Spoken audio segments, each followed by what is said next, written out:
পরে ভালোবাসা 1 লাখ টাকা স্যাক্রিফাইস করলাম। আপনি কিন্তু আল্লাহ অল্প কিছু টিয়া রাখি দেন, দরকার হলে আমি কিছুদিন জেল খাটিবই।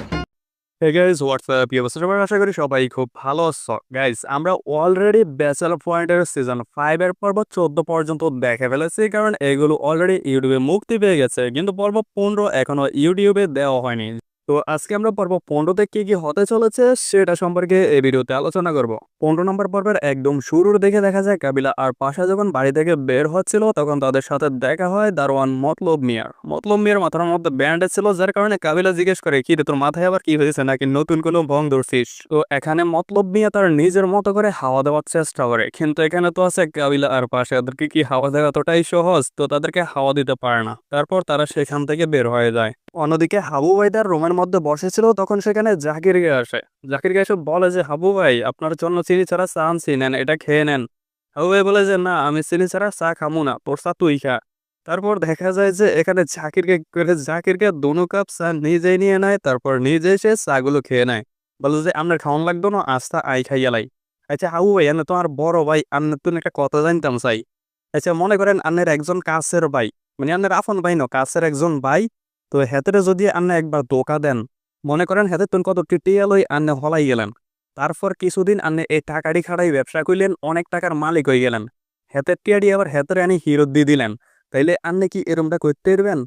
তো এখানে জাকির কাছে কি বুঝাইতেছে আমাদের মতো হাবু ভাইও সেটা বুঝে গেছে। তারপর হাবু ভাই বলে আমার যদি দূরের কোনো ভাই হয় তাহলে তো কখনোই তার সাথে আমি এরকমটা করব না, মানে হের যদি আমি একবার ভাইয়া বইলেই থাকি তাহলে হের সাথে কখনোই এরকমটা করব না। তো জাকির আর কি করবে, তারপর সে শুকনো মুখে সেখান থেকে বের হয়ে যায়। অন্যদিকে কাবিলা আর ফাঁসা আসে বাচ্চু ভাইয়ের কাছে জেলের মধ্যে দেখা করতে।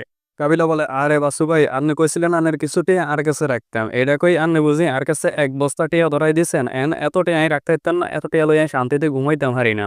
আর আশেপাশে হইলো সব চোর, এখন কে কোন সময় এ টিয়া মারি দেয়, আবার এই টিয়া লাই আবার আমরা কোন ঝামেলার মধ্যে হরি, আন্নের টিয়া আন্নে রাই দেন।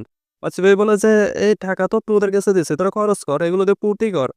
তখন কাবিলা বলে যে কি আপনার এসব অবৈধ টাকা দিয়ে আমরা ফুর্তি করবো? আমাদের কি খেয়ে দিয়ে আর কাজ নাই? আর মা হইলো নোয়াখালীর চেয়ারম্যান, আর কি টিয়া পয়সার অভাব আছে? আপনার এই অবৈধ টিয়া লই আইন বেদাল হইতাম। বাচ্চু ভাই বলে যে আচ্ছা ঠিক আছে তোরা বাড়িতে চলে যা, আমি লোক পাঠিয়ে দেবো টাকা আনার জন্য। তারপরে এরা বাড়িতে এসে সবাই খাবার খেতে বসে। তো কাবিলাকে বলে যে ভাই আন্নে আসলে একটা জিনিস হাই আবার ছাড়ে দিলেন, আন্নে ভাই বুঝলেন না একটা জিনিস থাকতে এই জিনিসটার কদর করণ লাগে, আন্নে ভাই কদরই করতে হারেন না। তার কিছুক্ষণ পর দেখা যায় তাদের দরজার মধ্যে বেল বেজে ওঠে, মানে তাদের দরজার সামনে কেউ এসেছে। তো এবার একজনকে পাঠানো হয় যে যাও গিয়ে দরজাটা খুলে আসো। তো এখানে দরজা খোলার জন্য যায় শিমুল্লা যায় কয় ভাইয়া এই কালকার কালা বেটা এটা না এসে। কাবিলা কয় কালা বেটা কি আবার? এটা ওই কালকা যে টাকা লই এসেছিল লাগেজ লই হেতে এসে। তো কাবিলা কয় হে মনে হয় টাকা নেওয়ার জন্য বাচ্চু ভাই আজকে তারে পাঠাই দিচ্ছে, আচ্ছা দরজাটা খোল, তারে ভিতরে আসতে দে। তারপর শিমুল্লা দরজা খুলে দেয়, দরজা খুলে দেওয়ার পর লোকটা ভিতরে আসে। তো ভিতরে আসার পর তারা তাকে মেহমানের মতো আপ্যায়ন করতে থাকে, বলে যে ভাই বসেন, আমাদের সাথে বসেন, খাবার খান। তো সেও মানা করে না, সোজা বসে পড়ে। তারপর সে হাবু ভাইকে বলে যে ভাই তাকে খাবার দেন। তো হাবু ভাই বলে যে তারা দুজন তো দুজনের খানা খেয়ে ফেলছে, এখন তোমাদের খানাই আছে। তো এরপর কাবিলা বলে যে ভাই আমরা তো ব্যাচেলার, আমাদের এখানে খানা নির্ধারিত, তাদের খানা তারা খেয়ে ফেলছে, আপনি একটা কাজ করেন আমাদের সাথে জয়েন করেন। তারপরও লোকটা তাদের সাথে বসে যায়, মানে সে মানা করে না। তারপর হাবু ভাই বলে একটা কাজ করে ওর জন্য একটা ডিম ভেজে আনি। তারপর হাবু ভাই চলে যায়। তারপর হাবু ভাই দেখে যে বাসার মধ্যে ডিম নেই। এবার শিমুলারে কয় শিমুল তুই একটা কাজ কর, গিয়ে ডিম নিয়ে আয়। মানে কি একটা অবস্থা। তারপর দেখা যায় লোকটা এখানে সোফার উপর শুয়ে পড়েছে। তারপর জাকিরকা যখন এখান দিয়ে যায় তখন সে এখানে এসে তার সাথে ভাব জমানোর চেষ্টা করে। জাকিরকা কয় ভাই একটু ওড়েন তো, ঘুমিতুন একটু ওড়ে না নিলেও কথা আছে। এরপর লোকটা যখন ঘুমিতুন ওড়ে বলে যে ভাই আপনি তো বাচ্চু ভাইয়ের মনে হয় ডাইনাত। তখন লোকটা বলে না আমি তার ফিয়ে। কয় আরে ভাই এডে আপনি একটা কাজ করেন না, বাচ্চু ভাইয়ের লগে আরেকটা দেয়া করাই দেন।